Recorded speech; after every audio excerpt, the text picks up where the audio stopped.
My name is Kenika.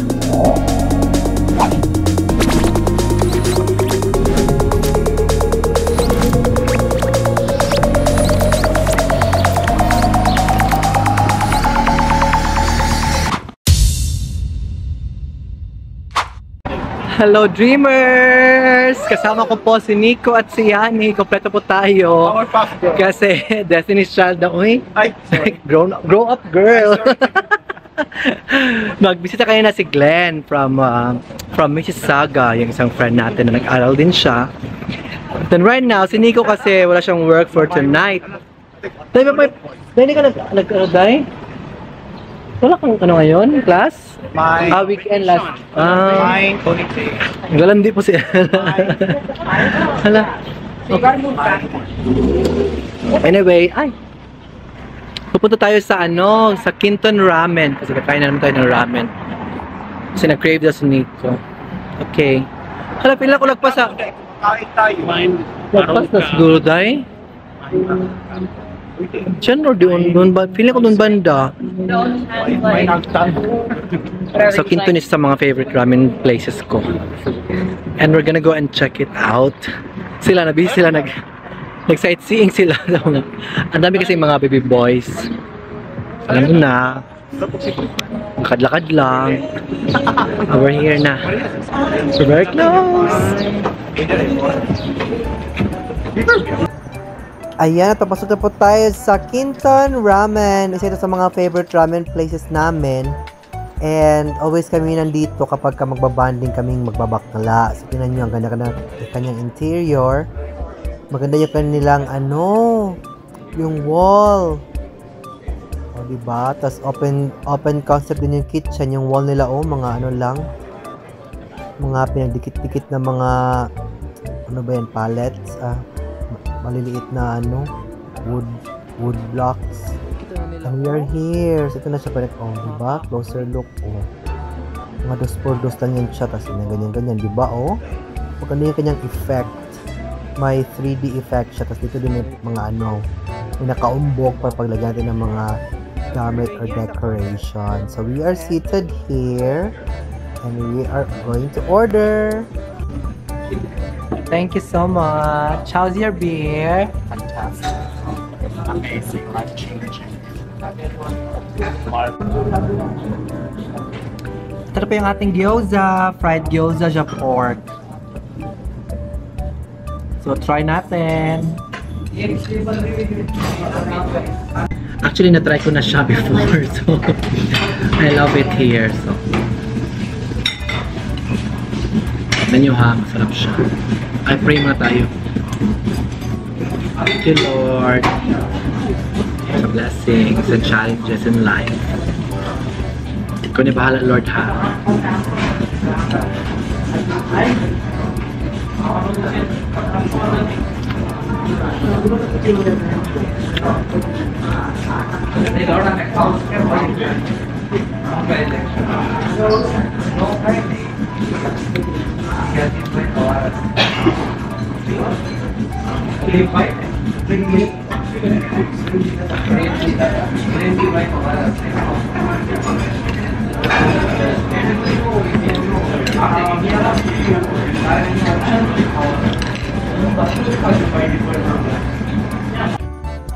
Ito na nga po yung in-order natin gyoza. Tapos si Nico, nag-order siya ng Sapporo na beer. Tapos water lang kay Yani. Tapos sa akin naman is ginger ale.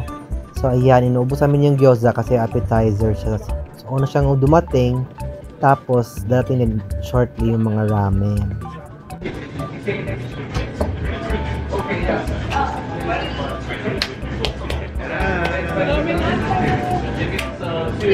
Spicy regular one? No scallions? Okay. Spicy. You got the miso? Yeah.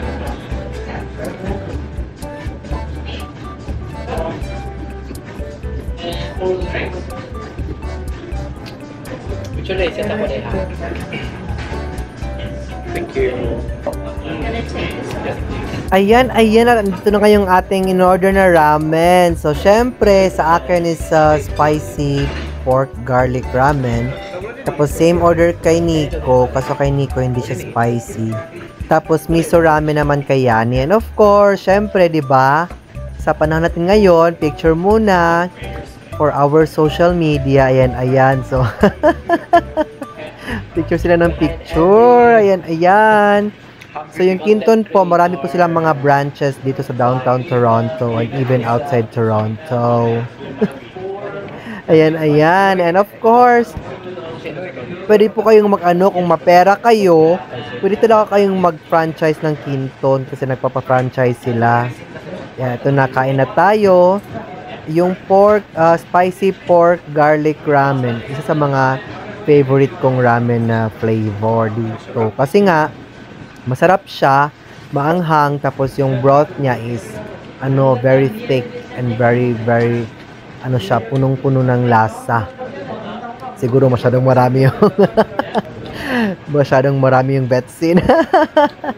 I don't know, pero syempre doon naman talaga ang buhay. We have to expose ourselves once in a while sa mga unhealthy things. Diba?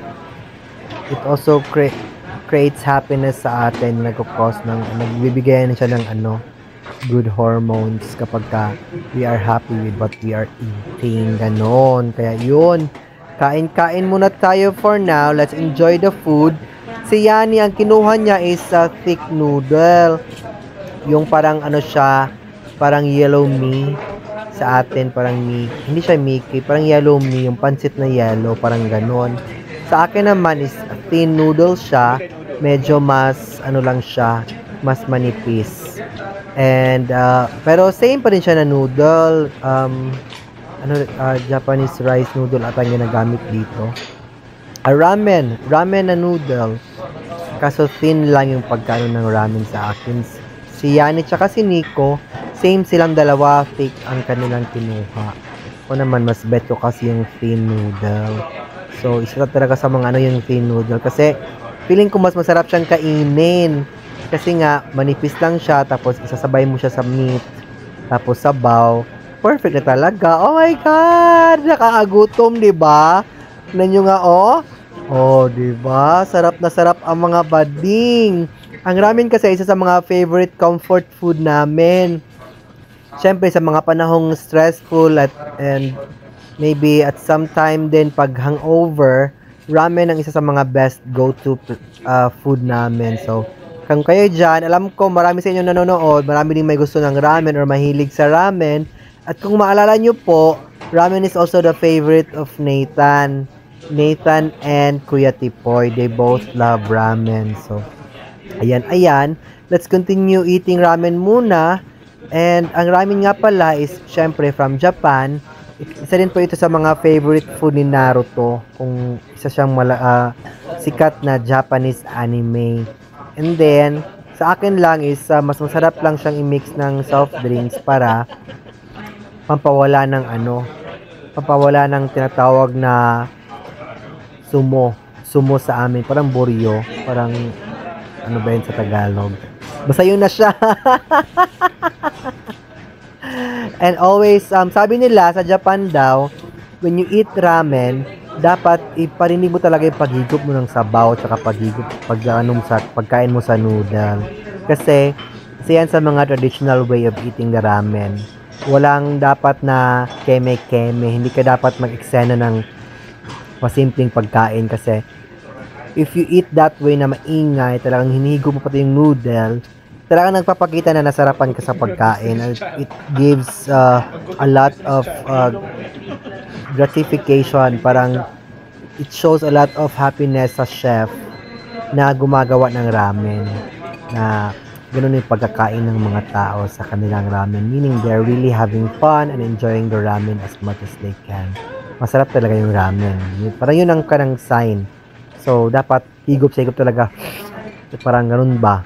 Parang marinig mo talaga na hinihigop mo yung sabaw. Tapos, naalala ko may mga nakainan akong ramen sa sa Japan, sa Osaka, tapos sa Tokyo na wala silang tao, hindi ka makapag-order, sa machine ka mag-order, tapos upo ka lang sa table, tapos i-deliver na sa iyo ng tao yung ramen mo. So, usually doon nasa mga $900, 900 yen yung kanilang ramen. So, medyo mahal-mahal talaga. So, parang dito din, parang ano din, parang $9. Mas mahal pala dito. Actually, mas mahal pag ano. Kasi itong ramen sa Canada, nasa mga $15 ang isang order.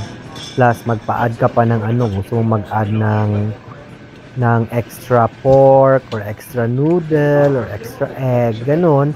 So, syempre, magpa-add ka, may extra charge naman sila. Usually, dito sa Kinton Ramen, yung additional nila is $4.50 pag extra pork ka. $4.50 or $3.50, parang ganun. And then, tinan nyo nga yung ano, tinan nyo yung wall, diba? Iba yung effect ng ano. Simple lang yung pagkaano ng mga parang 2x2 lang siya na ginawang cubes. Tapos dinikit-dikit lang siya ng magka-mix-mix na parang ano. Iba yung effect niya. 3D ang effect niya. 3-dimensional. Tapos makikita mo talaga yung ano, yung may depth, yung lalim ng ano, yung mga shaded areas. Ayan. So, let's continue eating ramen mga kaibigan sa kung saan man kayo sa mundo ngayon.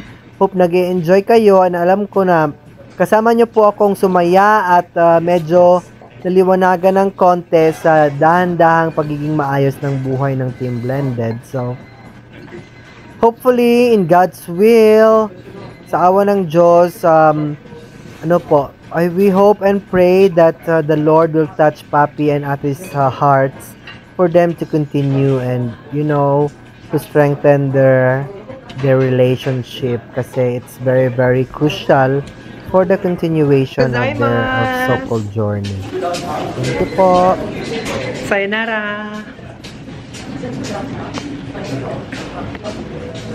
Oo, makadaliban yun.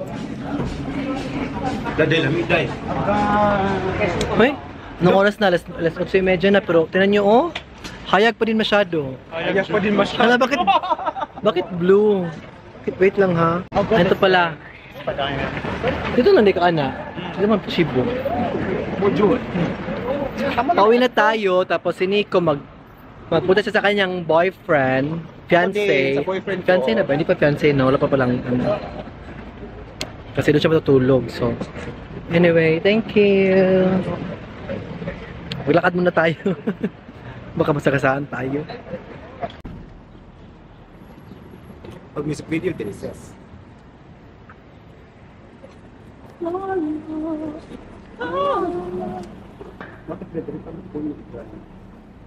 Oh my God. I'm feeling a little bit sad and lonely. Tapos biglang may pumasok na car. Tapos, kaloka kasi binangga niya yung sa gilid, binangga niya. Tapos pag ito niya sa other side, kasi diba, ganito lang yung street, maliit lang siya, binangga niya sa gilid dyan. Tapos sa other side, may mga bata, nagsigawan. Ay, kaloka. Biglang umalis yung kaluluwa ko. Naawa ko sa mga bata na pasigaw. Anyway, dito tayo sa Graffiti Alley. Nauna na sila Nico. Ay, wait lang ha. Yanok mo na yung aking kaba kasi naisip ko yung mga pamangkin ko ba. Oh my God, the kids are so young.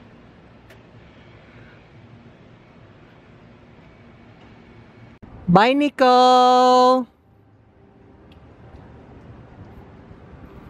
Yan, kami lang po natira. Dito na po kami. Alis ka na? Ay, kitchen ka pala na trabaho dahil. Ganda ng Twin portrait dahil, I love you still. Thank you.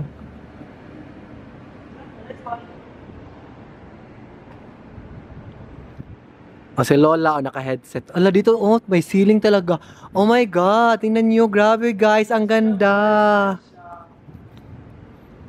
Tingnan ito, no? Sa taas, very detailed. Oh my gosh. Grabe siguro ano nito, no? Effort ba? Pagawa. Tapos alam nyo ba, from here, may second floor din.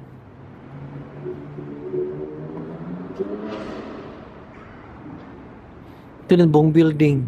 Let's go. From there to here. Ito naman under the sea. Pang photoshoot talaga. Tesla dito, Day. Graffiti po ko tayo. Ay, may graffiti.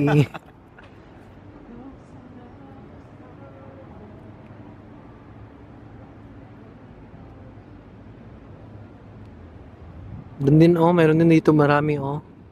Pwede tayo maglakad, Day. Shoppers ta ha? Hmm. I like Wow. that. I like that. And what's in you? They can't take away. Powerful. Ang ganda, no? Research a picture. But what I nice is the one that says stay 10 toes down. Means Yes. keep your feet on the ground, right? That's how I interpret them. What's your interpretation? Yeah. Sino si Tupac to, Day? Sino yan siya? Like a Tupac. No. Jaden Smith. Si Jaden pala yan? Ah. Ang ganda ng ano, sabi niya kasi the game is gonna test you. Never fold. Like poker. Stay 10 toes down. It's not on you. It's in you. And what's in you, they can't take away. Ganda.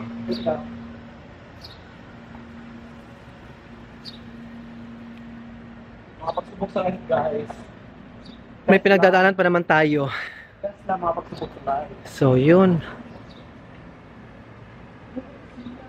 We are nearing the end na po. Ang end niya kasi yung love loss. Ay, mutinggo ka ng hangin, day. Manirin bundok ka, day. Doon galing ang hangin tayo. Ay, buhok mo tapos bakit day.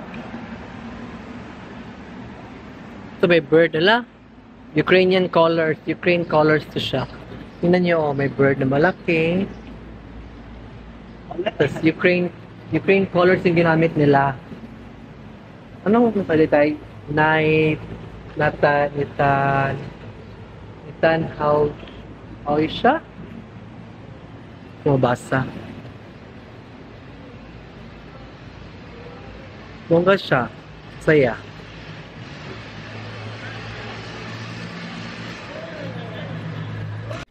Ayan. Oh my God. Laki na palang balbas ko. Kalalaki. Andito na tayo, nakahiga na tayo. Pag-uwi namin kanina, yun nga, may nangyari palang, yun nga, parang, siguro, high yung driver or something. Kasi talagang naloka kami sa, sa stress na binigay sa akin. Kasi, muntik na masagasaan yung dalawang bata. Kasi nasa gilid na sila ng tapos nagsigawan na sila ng mama niya, mama nila. So, I was really, really worried. Tapos parang, pagdaan sa amin, butas-butas kasi yung yung daan na yun. Kasi supposedly, parang, very like, slow down lang doon dapat ba. Tapos sila parang tuloy-tuloy. Tapos nabulasot siguro yung isang, tapos, pagkabulasot, nag-press ng accelerator yung driver na diretso. Parang ganun ba. So, nakakaloka talaga. Anyway, after noon, naglakad-lakad kami sa graffiti alley. Kasi nga, as you can see and as you know that art is being celebrated here in Toronto. And with that, ibig sabihin, may din po, may opportunity po yung yung art of any form. Kahit anong form pa mo ng art, sineselebrate po nila. So, may space po sa Graffiti Alley for those who would like to express their street art street art painting through yung water-based paint ba or something. Anything na nyo, basta street art siya. Minsan nagsasabi sila, what is the line between street art and vandalism? I think vandalism is more of doing something in a particular space where you are not supposed to do, or parang siya ba, hindi siya, you're not supposed to do anything about it kasi sa private property. Ang sa graffiti alley kasi, although some arts na nandun hindi naman talaga kailangan nagpaalam talaga, pero they are encouraging people to actually do some artworks there. Tapos may mga other parts din naman na kahit na mga private, pero inaalam nilang gumagawa ng street art, yung side ng mga buildings na hindi na naman din nila ginagamit, and at the same time, hindi naman nakaka-apekto sa kanila yung ginagawang art. So, I think that's more of a line. I think it's a very thin line lang siya. Maliit lang na linya. Kasi pag sa atin, di ba, vandal na yung pag magawa ka ng street art dyan, vandal na kaagad. So, yun siya, I think walang matinong specification sa kung ano yung vandalism tsaka ano yung art. But then, kailangan natin i-celebrate yung art kasi art is also part of us. So, hindi lang po, kasi sa atin nasanay tayo sa Pilipinas na more of doing science, mga math, mga ganun na mga subject ba. Kasi, yun, mga nursing, mga engineering, mga ganun. Kasi, I think, dahan-dahan ding nade-develop yung ating general population, lalo na yung mga nag-aaral. Ito yung mga programs din. Kasi dumarami yung nade-deploy natin abroad. And Philippines, our number one resource po is human power. Manpower or workforce. Human workforce. Yan po yung number one resource na ini-export natin. So, yun kaya mostly na lang kung anong kinakailangan sa anong demand ng abroad, yun ang pinafocus natin. So, which is, it's okay, but then we also have to focus on letting other people who are excelling in arts to actually do their craft, diba? Kasi pag sinabi kasing arts for the meantime, parang mga pangmayaman lang siya na field. Anyway, yun siya. Tapos umuwi kami dito, nagkain kami ng ice cream, tapos kami lang ni Yani. Dito siya matutulog. Dito na naman siya matutulog for the past couple of days. And tomorrow, hopefully makapag-walking tayo. Hope nag-enjoy kayo sa ating konting drama for today, ha. Medyo lang siya, pero laban lang kasi stress kami dalawa. Na kami. So, nag-chill-chill na lang kami. Samahan niyo po kami bukas sa kung anong pwede namin gawin. I will share what we can do tomorrow. Maraming salamat for the meantime for joining us. And I hope nag-enjoy kayo sa ating pagkain ng ramen. Kabay-kabay po sa mga lahat ng kumakain ng ramen dyan. So, gustong-gusto ng ramen din. Pa-comment down kung ano yung mga gusto ninyong flavor. Hindi ako masyadong knowledgeable kasi sa ramen. Mga miso, shoyu, mga iba't ibang klaseng broth or sabaw. That's all for today, ha? Salamat po. Regards sa lahat po ng mga avid subscribers natin. Thank you for your support. My name is Nika. At sa mga bagong subscribers, patuloy po tayong mag-comment at mag-react sa ating mga videos para po may halubilo tayo at interaction, kumbaga. Thank you very much. You stay happy and stay healthy. And don't forget to keep on dreaming. Sabay-sabay tayong umiksena at samahan niyo po kung magdagdag inspirasyon sa lahat ng may ambisyon. Bye for now and see you tomorrow.